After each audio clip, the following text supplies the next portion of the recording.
it's gonna. I thought about this and I discussed it with a mate of mine yesterday. Okay. Teach us. Okay, so this is for Refuah Shleima for Hillel Ben. Gavin, what's your father's name? Hillel Ben Shabtai and all the Cholim of Klal Yisrael. Speedy Refuah Shleima for all. Amen. Is it your dad's Yotzat tonight, Gav? My dad's Yotzat. Yeah. No, I wanted his Hebrew name to say he's. No, because I'm sick. No, my dad's not yet. Okay. Well, we wish you a Refuah Shleima, and may you not see your dad until 120. Amen. Okay. Amen. Okay, so just something different, Damon. It's actually from this week's Parsha, which is Parshat Kedushim. Is it Acharei? Anyway, so Parshat, it's actually Acharei Mot, from Parshat Acharei Mot. So it tells about all forbidden relationships, which is basically incestuous relationships, like a brother can't have relations with his sister or aunt or mother or all these things. I mean, it's taken for granted, but it says so specifically. But then and I'm sure you guys are familiar with it. And the term it uses is uncover the nakedness, which is a strange term, which is probably sexual relations. So it says that with I'll just say one more here from these. Give another example. You shall not uncover the nakedness of the brother of your father. So all close relations. Then it carries on a bit further on in a different section of the parsha. It says, with a man you shall not lie as one lies with a woman. It is an abomination. With an animal do not lie carnally, to be contaminated, and with a woman shall not stand before an animal to mate with it at perversion. So it says homosexuality is an abomination, but it doesn't say those forbidden relationships or forbidden sexual liaisons is not an abomination. Have any of you thought of this? Why does it only say homosexuality is an abomination and not those? It's in the same parasha, and they're in separate sections, they're in separate verses, separate paragraphs. Do tell. I'd be interested in. No, any ideas, guys? Why is that an abomination? Why isn't homosexuality and bestiality an abomination? Why aren't those all classified as an abomination? It specifically uses the word abomination to describe homosexuality and bestiality, and not those forbidden relationships. Yeah, I have no idea. Do you have an idea? Abominations means it's a bad thing, so those are also bad things. Well, I would have to actually put your question on Bava Kamma, and I'd have to actually look at the pasuk and study it, because we covered it in Sanhedrin. But I'm too foggy to deal with any other daf than the one I'm about to give. But we did cover it in Sanhedrin. Yes. And also this term, uncover the nakedness of your father, etc. Doesn't only pertain to, in other words, there's definitely a concept that if a person sleeps with the same person that their father slept with, that it is an embarrassment to the father, because a person is very vulnerable when they have a sexual relationship, and that relationship is meant to be closed off and not that amount of vulnerability displayed to their children. It's a different side facet of their personality. And if you almost if a person sleeps with the same person that one of their parents had, that person automatically rates both of you, because every person rates comparatively the quality of the person and the quality of the performance of the various people that they date, unfortunately. So it leads to a lot of miserableness. And in fact, I met somebody with Gavin, nobody need know, that she went out with both the father and the son.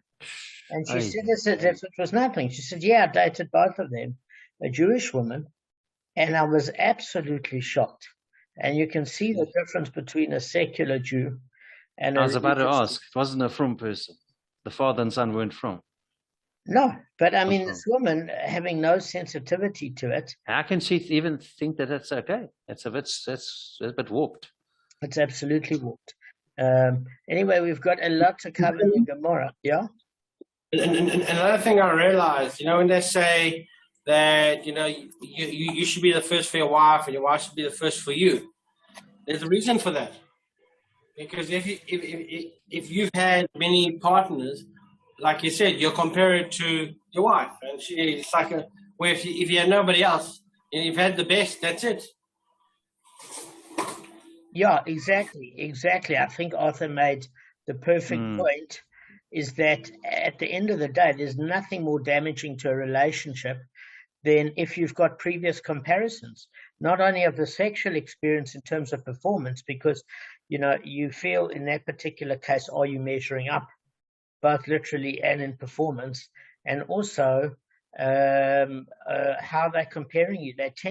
People tend to, if they've dated 4 or 5 people, take all the best character traits of different people, put it into one person, and compare you to an impossible sort of standard, because they didn't look at all the reasons they broke up with that person, merely their one sterling character trait, at which every character trait of the person they dated is now some formidable human being that you've got as your competition that you can never beat, ever.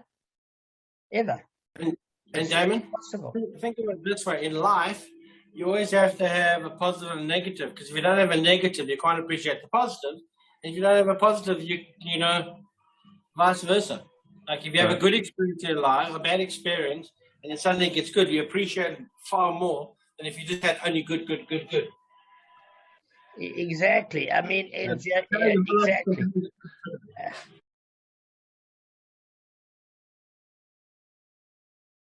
Look, there is this issue with Reish Lakish and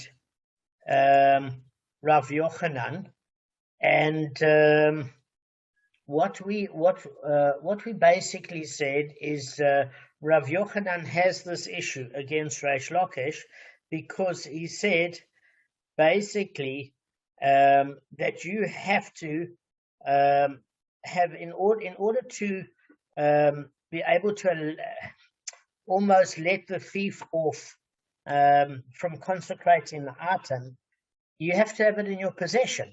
If the thief has it, it's a problem.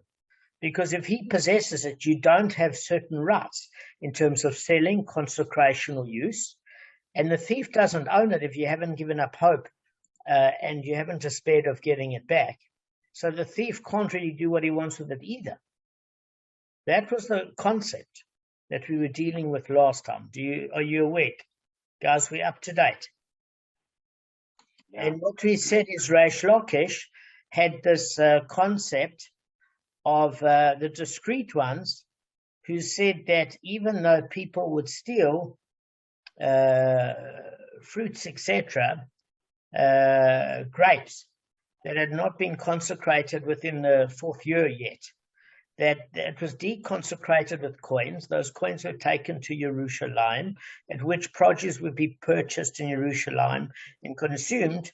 So the person was almost forgiven of any sort of theft, number one, and also consuming produce that was in its 4th year that hadn't been consecrated yet, because for the first 3 years you can't touch it. So that's where they differ in opinion. And Rav Yochanan said, well, you can't do that, because if somebody's already stolen it, you can't forgive them, because in order to forgive them, you have to basically have it under your possession in order to give it. You can only forgive, if you look at the word forgive, is to give. If you have it. If you don't have it, what is there to give? So he doesn't hold by it. Then we had a bit of an issue as to why he doesn't hold by it, etc. Okay? But before we do this, it basically said, Rav Yochanan said, if a thief stole some property and the owner did not yet despair of recovering it, neither the thief nor the owner can consecrate it. This one, the thief cannot consecrate it because it is not his, and this one, the owner cannot consecrate it because it is not in his possession. Okay, so then I'm just going to go through something very quickly, and then we're hitting new stuff, but it's along the same lines. We did touch this very quickly. But did Rav Yochanan indeed say so? Why, Rav Yochanan said the halacha accords with the anonymous Mishnah, and we learned in a Mishnah, and just to let you know, do you remember we were dealing with Maaseh Sheni, the Mishnah in Maaseh Sheni, chapter 5, verse 1, okay, about the discrete ones. So anyway, we learned about the discrete ones, and the case continues, and in the case of a fourth-year vineyard, they would mark it with clods of earth. Now, why with clods of earth? So the Gemara is going to go into it. It basically interrupts the citation of the Mishnah to explain why clumps of earth were used to identify the fourth-year vineyard. So it said that's a sign that a vineyard is similar to the earth, because just as with respect to earth, there's no benefit to be derived from it immediately, but only eventually. What do we mean eventually? Is that things don't suddenly grow if you throw it into soil and the next morning it's like Jack and the Beanstalk and you've got all your produce. You've got to wait a period of time, you've got to plow, you've got to plant, you've got to harvest. It takes a whole season, according to Rashi. So it's saying that beware when the sign is up, just as you can't enjoy this immediately because earth doesn't give forth food immediately, even though the food is up. So too, you need to be a bit patient and wait until it's been redeemed. And at the point where it's redeemed, you're not transgressing and having consecrated items. So it's basically a sign to delay by using the analogy of it takes time for produce to grow and you have to wait for that. And so even though this looks ready, you have to wait for this before you can consume it. Fine. Then the Gemara returns to the citation of the Mishnah, and it says, and as an orchard of Ola. Okay? Now, Ola, if you looked at Vayikra, Leviticus chapter 19, verse 23, it says, whose fruit is forbidden for all benefit. So what we said on that is, it's hard to believe that you could never enjoy the fruit of an orchard, ever. So as far as that's concerned, does it mean you could never enjoy it? Or does that mean perhaps that unlike a vineyard where you can redeem with coins and deconsecrate it, with the actual fruit, it has to in the fourth year be taken to Yerushalayim to consume a part of it before you can touch any of it? Does that make sense? In other words, a portion of it.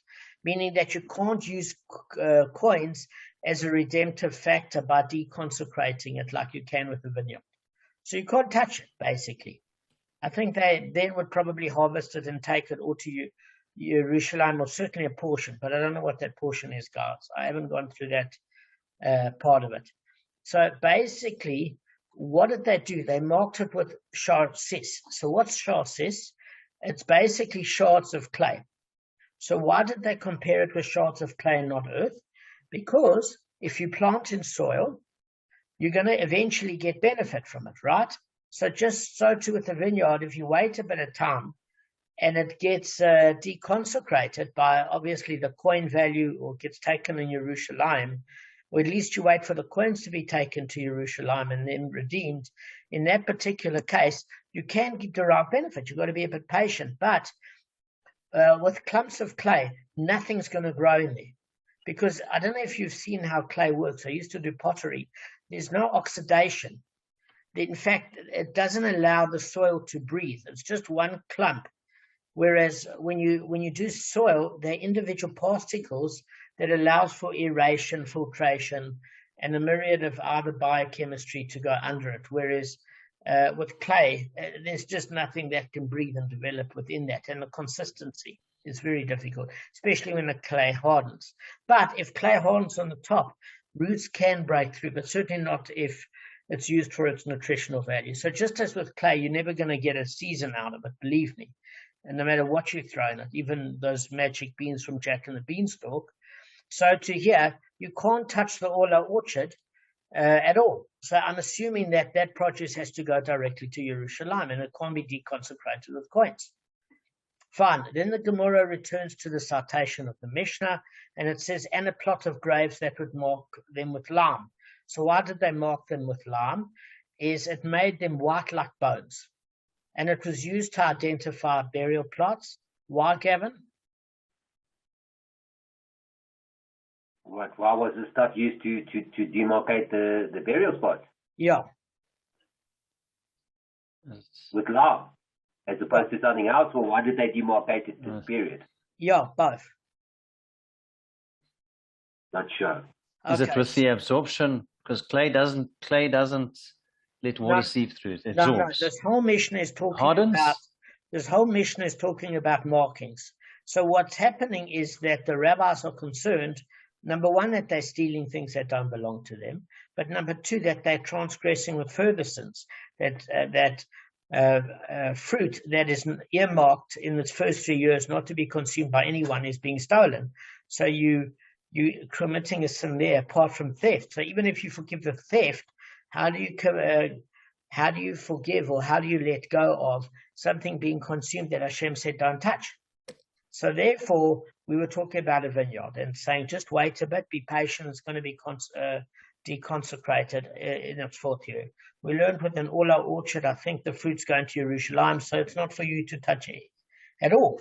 Then we said with grapes, while we're on the subject, why are we talking about the markings to warn passers-by like we did with the vineyard and the orchard in case they're picking up? So I didn't hear the question properly. So that's because of for Kohanim and stuff. Correct. Because you could be walking in an area, you think it's just basically a harvested field. So when it's white and the area becomes white like bones all around, you can see it's a cemetery by the sort of fact that they dissolved the lime in water and poured it around the graves. Okay? So that it should become very white like bones. Perfect. So the citation of the Mishnah continues.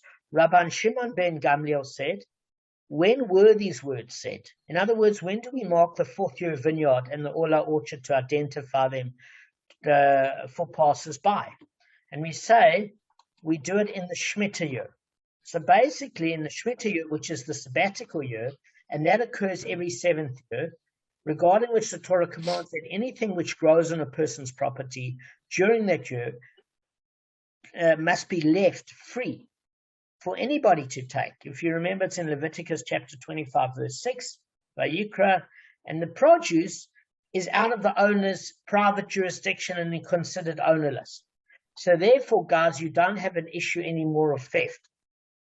Meaning in the 7th year, it's not like they're stealing from the owners. Any poor person can come and take the produce because the land has to lie fallow, and you've got to leave it for the poor, because we get a bracha if you observe the Shemitah year that you get double produce in the 6 years. So if there's stuff that is still produced, you can't derive benefit. It's left for the poor.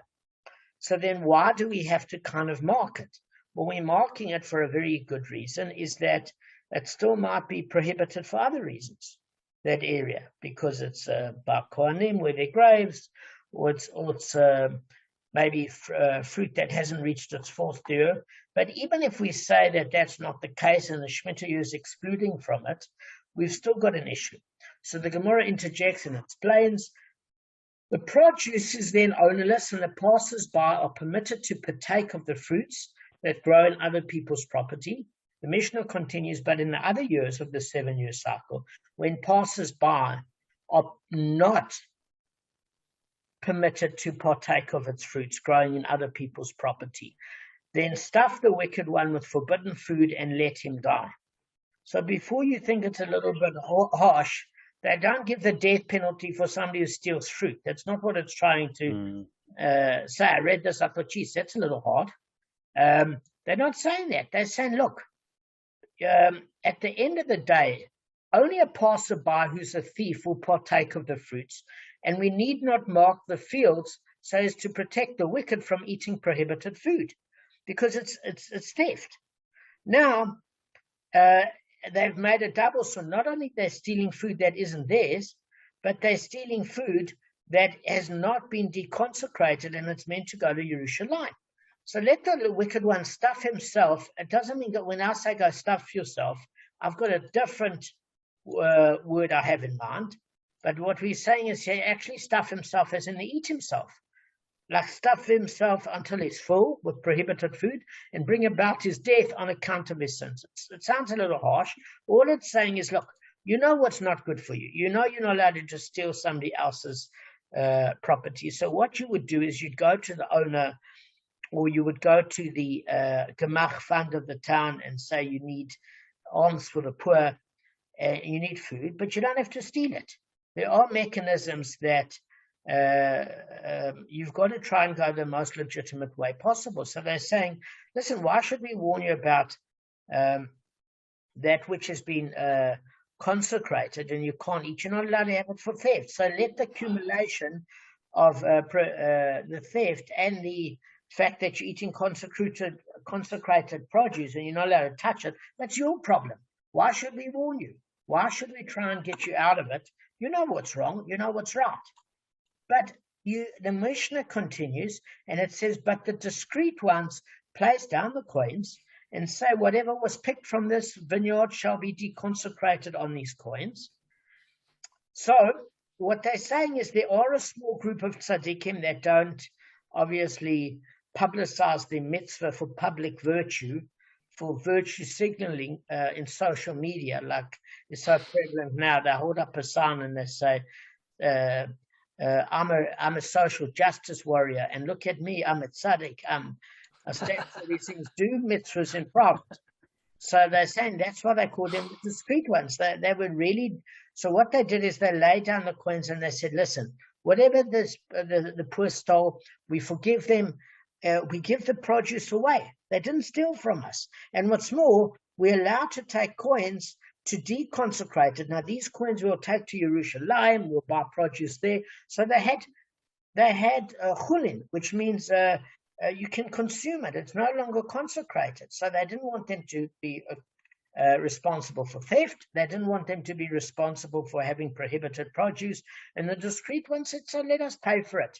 And this goes against Rav Yochanan, because Rav Yochanan said, well, how can you do this? Because if it's stolen from you, you don't have possession to give it away. You would need it in your possession in order to give, to say, here, somebody already stole it. It's not yours to forgive because you have to give it over. Look at the word forgive. So that's exactly the problem. So it seems that's the antithesis. Now we've got a problem because Reish Lakish has got this anonymous Mishnah. Okay? So now this anonymous Mishnah, which starts the practice of the discreet ones who will redeem the fourth year's vineyard fruits, even after they were taken, maintains that even after an item, guys, is stolen, right? The original ownership is not considered impaired. So how then does Rav Yochanan, who maintains that the halacha follows an anonymous Mishnah, rule that the original owner of the stolen article may not consecrate it because his ownership is impaired? So what it's saying here is this is written as an anonymous Mishnah. Now, Rebbe, who reducted the Mishnah, what reason did he make it, guys? We went through this, an anonymous Mishnah. Yeah, he did say. Because the opinion might differ to what the majority, a lot of people wouldn't participate in this Mishnah if they knew there was anonymous, and also if it's anonymous, it means you can't rule against it. Otherwise, no one can, because you don't know who it is, you can't criticize the type of thing. I'm not sure, something like that. Yes, exactly that.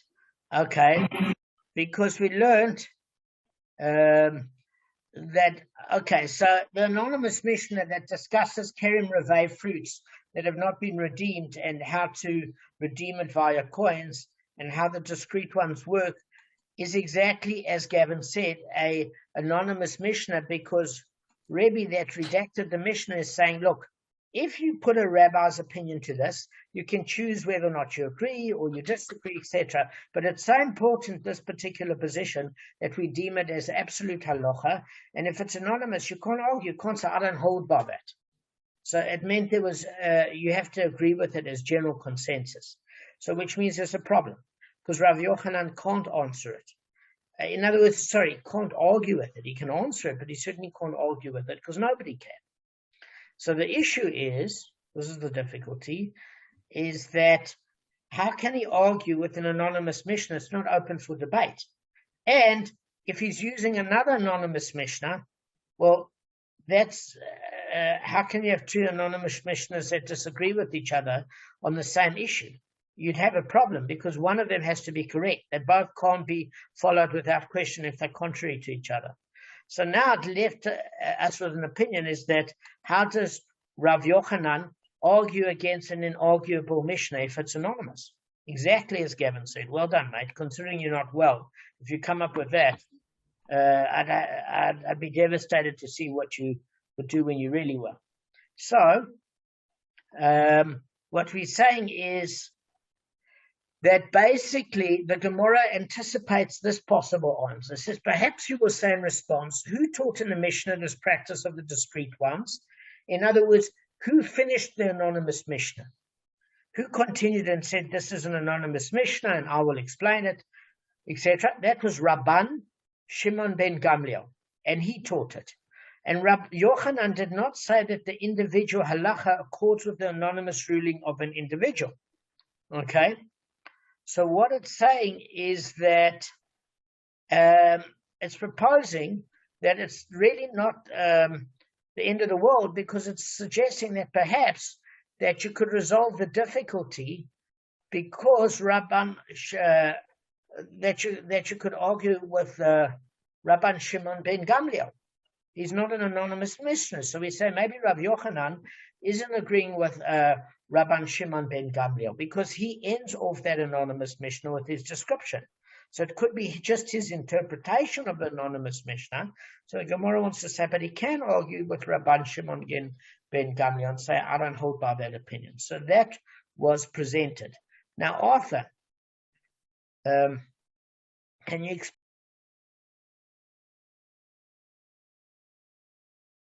So we know that Rav Yochanan can't argue with an anonymous Mishnah because Rebbe said that whenever there's an anonymous Mishnah, you have to go with it. So Rav Yochanan can't argue with it, and his opinion is different to the anonymous Mishnah. So we're saying, how's that possible?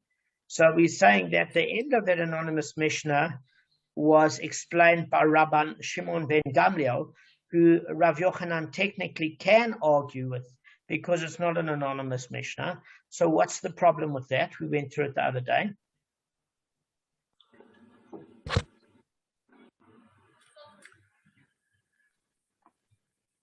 Are you posing a question or are you telling us something? No, I'm asking you, Art, since you went to Rabbi Khan, and I've covered this before last session. I'm so brilliant, yes. No, not what, James. James. All right. I'll come back and. Oh, okay. Sorry about that. No, listen, you fractured your ribs the other day. He's off the hook. He was feeling lousy. Damon. Seriously.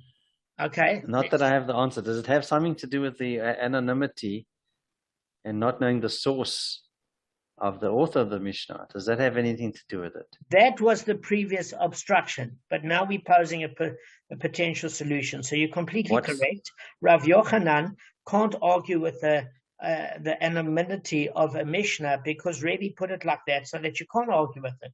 But we're saying on what basis then can Rav Yochanan argue with? And when we're saying, hang on a second, that anonymous Mishnah was explained by Rabban Shimon ben Gamliel, and therefore it's possible that Rav Yochanan could disagree with him, or disagree with his explanation of it, or the conclusion of what he's saying. So we're saying maybe that's possible.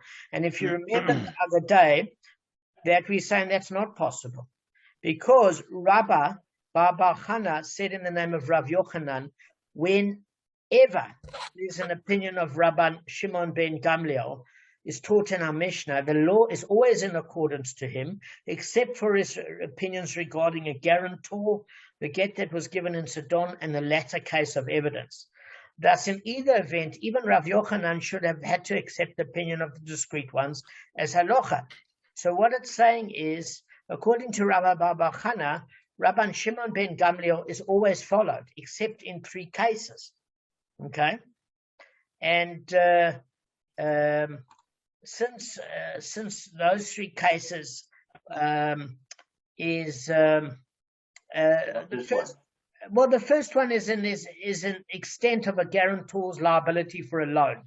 So that's where we don't agree. The Tana Kana doesn't agree with him, and we go with the Tana Kamma. That's in Bava Basra 173b.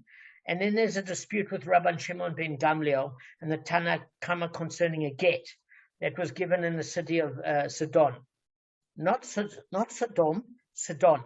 And that was the Mishnah in Gittin in Libya. Yeah. And then there's another dispute between Rabban Shimon ben Gamliel and the sages recording by Mishnah. This was before Gavin joined by Rav Simcha Steinhauer in Sanhedrin 31a. So that's regarding the admissibility of new evidence to overturn a court ruling.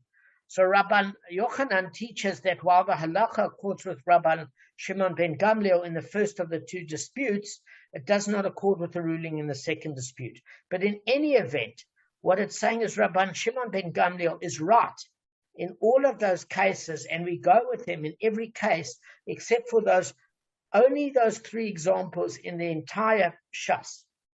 So in other words, he's as strong as an anonymous Mishnah. So it doesn't matter if he ended up explaining the anonymous Mishnah. Rav Yochanan can't argue with Rabban Shimon ben Gamliel on that basis. So we're sitting with the exact same problem we had. And it's not Arthur's fault for not knowing. He was in absolute agony the other day. So he's not himself. Otherwise, he's got like a brilliant memory. But, coming off your bike could jar that. Temporarily, so I get that completely, Arthur. So now we're going to say, well, how? Now we're going to say, how is it that possibly that the Gemara can answer this? Okay, so they're trying a different approach. They say, do not say that the Mishnah reads the discrete ones place down coins and say, because they have to make a declaration, guys.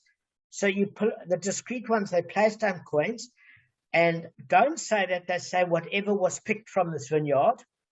Rather say that it reads whatever will be picked from this vineyard. Okay? So what we're saying is here, look, basically they place down coins and say whatever was taken from this vineyard, we forgive them of theft. We've got coins, we deconsecrated. They're not having produce that is forbidden because it hasn't been consecrated yet. It's considered redeemed with this coins. We're taking it to Yerushalayim. But look at the difference in the words. It's proposing the Gemara that maybe the Mishnah reads the discrete ones place down coins and they have to make a declaration. Whatever was picked from this vineyard, now that's a declaration at the end of the day when you know what was stolen. You say, okay, whatever was stolen, I forgive it. I redeem it, I forgive it, etc. That's when you look back and you analyze what was stolen and you forgive it on that basis. The Gemara says, don't read what was stolen. Rather read that they have whatever will be picked from this vineyard. Meaning, instead of coming in the evening, looking at the says stolen produce. Kev, you falling asleep? Kev? Okay. So, Kev, can you explain to me this last thing? Otherwise, I can repeat it. Just let me know. Let's see. Yeah. Okay, so the crux of it is what we're saying is Rabbi Yochanan can't argue with anonymous Mishnah or Rabban Shimon ben Gamliel. They're undisputed. So, in other words, now it's picking up a different case. It says, well, how do we read what the discrete ones did? So, what we've learned so far is they look at it after the damage is done and say, whatever was stolen, we're redeeming it with coins, we forgive, etc., etc. Now, that's after the fact. Now, that's what Rav Yochanan has a problem with. He said, you can't give up what you don't have. It's not the thief's, you never gave him permission, and it's not yours to deconsecrate because you don't have it in your possession. So then Rav Yochanan disagrees with Reish Lakish, but it's saying, what if you interpret the words, what will be picked? In other words, if Reish Lakish is using this as an example, Rav Yochanan could turn around and say, hang on, the wording isn't what was picked, it's saying what will be picked, meaning this is an argument against Reish Lakish. In the beginning of the day, while they still have it, in their possession, they can say, guys, I own it, I have it. Whatever is going to be taken, I forgive, I redeem with coins to go to Jerusalem because it's fourth year produce that hasn't been deconsecrated. So, Kevin, what we're saying is Rav Yochanan can turn around and say that the interpretation will be picked, meaning he's still got possession, so you can forgive it before the fact while it hasn't been stolen, and like say, I release it, but you can't do it after the fact because you don't have possession. Do you get what I'm saying? So that's the wording. Okay. Why is this a question for you? Why is it? Because is it the whole issue here is because produce was consecrated and eaten or stolen and by people, and is it due to the fact that it was consecrated that it has to be hekdesh for the temple? Is that why this is such a big issue? No, this is what happens if it wasn't okay? This is a big issue because you've got to see what actually came up before that. So that's the big issue. So what came up before that is there was a whole discussion with Rav Nachman and Rav Elazar, because Rav Elazar said that a thief is liable to pay the fourfold and fivefold for selling a stolen animal after the original owner's despair, okay, or even before the original owner's despair. So we were saying, what about the fourfold and fivefold payment? Okay, and then there was this whole case of Rav Yochanan, who was talking about to Rav Elazar that if you look at a case of kidnapping, because remember there was this whole case of saying, look, if the sale never went through, are you liable to the four or fivefold? If the sale never went through because the original owner didn't despair, then the thief can't sell what isn't his because there's no despair. So then why should there be a four or fivefold payment? Does that make sense? It's only a case if there was only a legitimate sale. So Rav Yochanan turned around and said, no, let's look at a case of kidnapping. As far as kidnapping is concerned, even if the sale doesn't go through, the fact of it is, in other words, if a person's kidnapped, they don't despair of being rescued. So therefore, they haven't given up. So if somebody sells them, we find that when the kidnapper is caught, he's given the death penalty, even though he had no right to sell the person and it wasn't a legal sale, and the original kidnapped person didn't give the despair of being found. So they're saying you don't need a legitimate sale to be liable to the four or fivefold. That's where the whole argument came up. Now, so Rav Yochanan says, look, before the original owner despairs, obviously a thief is liable to the fourfold or fivefold payment, because if he hasn't despaired the original owner, then in that particular case, the thief is stealing what isn't his, Kevin. So since the thief is stealing what isn't his, he's liable to the four or fivefold payment. Now, after despair, what's the case? Is in that case a crime was in fact committed, at which case it's known as sinning repeatedly, because if you sell or slaughter it, then you become eligible to the four or fivefold. So either way, you're liable. And Reish Lakish never agreed, because Reish Lakish says, listen, before the original owner despaired, in that case, the thief is liable to the four or fivefold payment if he tried to sell it or slaughter it, because he's stealing what's not his. Why is it not the thief's? Because the original owner never despaired. But after the original owner despaired, the thief now acquires it, and since he has acquired it, if he slaughters it, he's slaughtering his own animal, and if he steals it, he's stealing his own animal. So in that basis, he can do what he wants. And then there was this issue about consecration, where Rav Yochanan said, well, then why is it that he's only let off the four or fivefold payment if he consecrates the animal? But ordinarily, the Gemara was trying to prove that if he'd never consecrated it, then he would be eligible for the 4 or 5-fold payment. So it was saying, look, the thief took it from the person's house. They then despaired, and then he consecrated it the thief. So that's proving that despair doesn't make it automatically the thief's, because you can't get rewarded for thievery. Because otherwise every thief would take something, wait a sufficient amount of time and consecrate it. So the only reason here that the person doesn't pay the 4 or 5-fold is the thief actually consecrated the item. But if he sold it and kept the proceeds, or he slaughtered it and ate it himself, he would be eligible to the 4 or 5-fold payment, even after the original owner despaired, which proves it's not the thief through despair. So that was what Rav Yochanan was saying, and Reish Lakish explained it.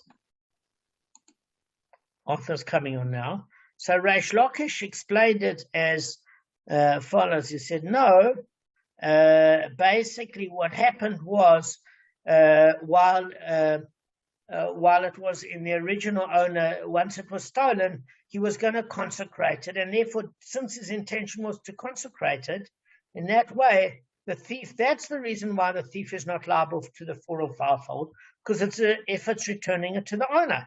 And then the Gemara asks, well, then why doesn't the thief pay 2-fold? Because in the case of theft, when you return it to the owner, and you would pay the 2-fold. And then the Gemara said, well, that was when it was already witnesses that saw him take the item, but if it not, he'd just be liable to pay the principal back, which has been consecrated, which the original owner wanted to do. So how this all came about is Rav Yochanan said that's not a response, because at the end of the day, what do you mean the original owner consecrated it? He never had it in his possession. The thief stole it. So how can you give up what you don't have in your possession? Because the thief didn't own it because there was no despair, but the original owner couldn't give it up and say, I forgive you, I was going to consecrate it, because it's not in his possession to forgive. He's got no control over it. And that's how this whole argument came up. It has nothing to do, it has less to do with consecration and more to do with the fact of control of thievery, about what you can do as the original owner. So the reason this whole point of, hang on, Kev, just one thing, the whole reason that this point came up now about the discreet ones say at the end of the day, we forgive you, it's deconsecrated, don't worry about it, to the thief, so they made that statement. Can they do it after the fact when it's not in their possession? It's not theirs to release if it's taken out of their possession. What can they do? They can't sell it. They can't slaughter it. They can't do anything. It's not in their possession. It's not the thief's, because the thief never asked permission. So therefore, there's a problem. So then the Gemara is saying, Rav Yochanan is not agreeing with this. But yet, if the Mishnah was done by Rabban Shimon ben Gamliel, commentary on it, which is not argued, is always right, except in 3 cases we don't follow Zalacha, or the anonymous Mishnah, at which we always follow the anonymous Mishnah. Either way, this poses a problem to Rav Yochanan, except that the Gemara is trying to say, if Rav Yochanan says you read the discrete ones in the beginning of the day as saying, we forgive you, you can, because it's in the original owner's possession. Of course, he can forgive it before it's stolen, but not afterwards, because it's not in his possession. So that's why it wants to change the wording from we forgive you for anything you will take is acceptable, but not anything you have taken. Because how can I release what you've already taken from me? I don't have control over it. So the past and future tense makes all the difference in the world to whether or not we can agree with Rav Yochanan. Make sense? Yeah, I think so. Yeah, I don't. Okay. All right. So